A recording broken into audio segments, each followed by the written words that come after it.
Alright guys, what's up? I'm here to do my review on the latest One Piece chapter. I'm going to make this really short because I have an anime review to do and those take much longer than I thought they would. So with this, I'm just going to get this started. There were only a few important things that were happening in this chapter because things are starting to pick up in Dressrosa very quickly. The pacing of this arc is pretty good, to be honest. So we're with Usulin and Robelin, and they're with the dwarves. They're getting ready to head out and pretty much declare war on Doflamingo, while Doflamingo has his hands tied with Law and Fujitora.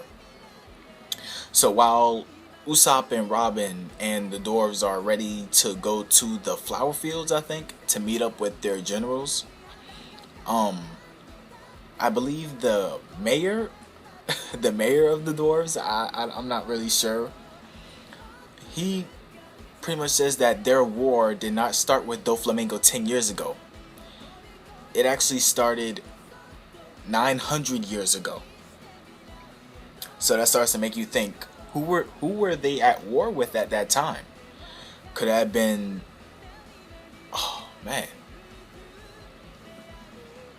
could have been nobles. It could have been the ancestors of Doflamingo himself. So the possibilities are kind of endless. So we'll probably get an explanation to that before the end of this arc, hopefully.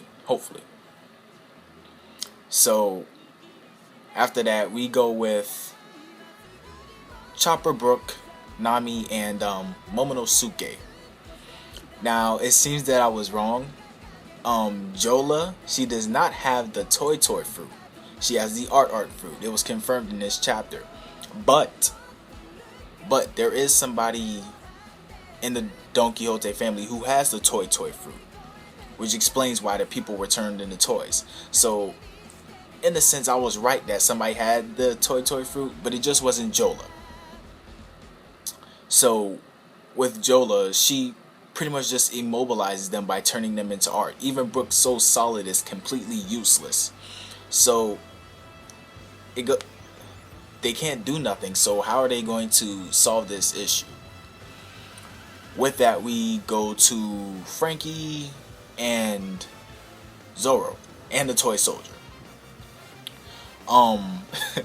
Zoro, he's watching Luffy's fight on the screen and he's pissed off at Luffy because he wanted to join the tournament too.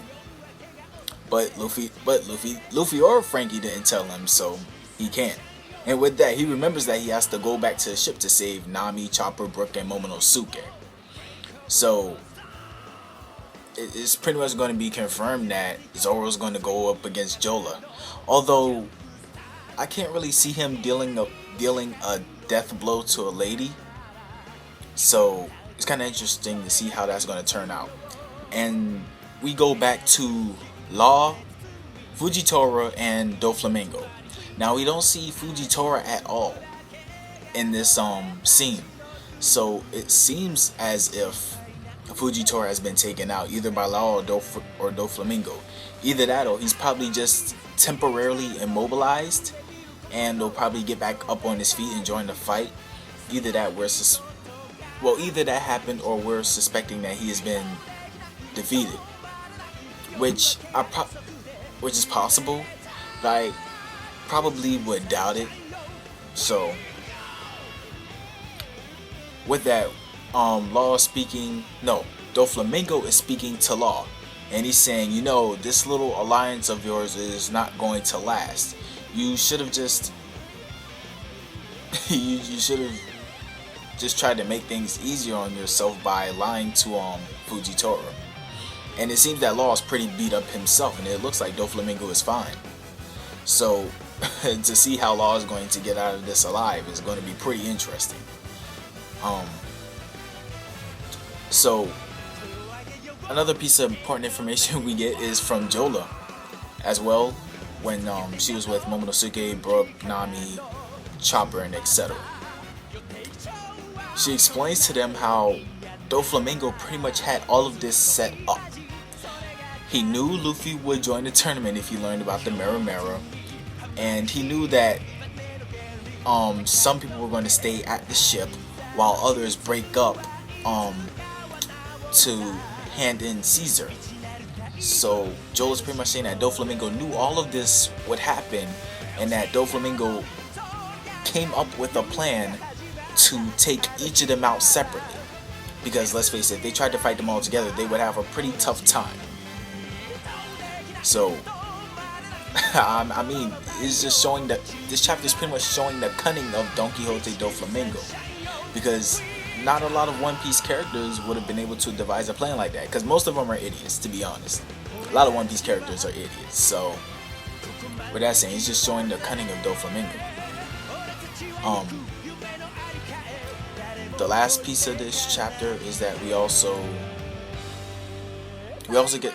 get almost close to the ending of the fight between Luffy and Don Chinjiao. It's pretty much just showing them colliding once more, and it's showing that Luffy's about to deal the finishing blow to Chinjiao. So that pretty much ends the chapter off right there. Good chapter. Pretty enjoyable. Lots of information, which is good. And we get to see what's happening to each of the Straw Hat groups as things in Dressrosa is starting to pick up. Now, one question I still have is, who were the dwarves at war with 900 years ago? That's the main burning question inside of me right now. I really want to know. So hopefully we'll get an answer to that before the end of this arc. And Oda, please show us more of the fight between Law, Fujitora, and Doflamingo. I want to know what happened to Fujitora, because we didn't see him at all. So I just need to see more of this fight, because we have 3 very strong opponents facing off against each other. So it will make for a really good fight. And we need to wrap up things with Luffy and Chinjiao also, because that's taking way too long. I really want to see the end of this tournament. I can't stand having to see Luffy against Chinjiao for 4 chapters. It is not just like 4 full chapters. It's like pieces and pieces and pieces. I want to see the whole thing. And I really just want to see if Luffy advances in this round, who else is he going to face to win the Mirror, and if he even wins the Mirror.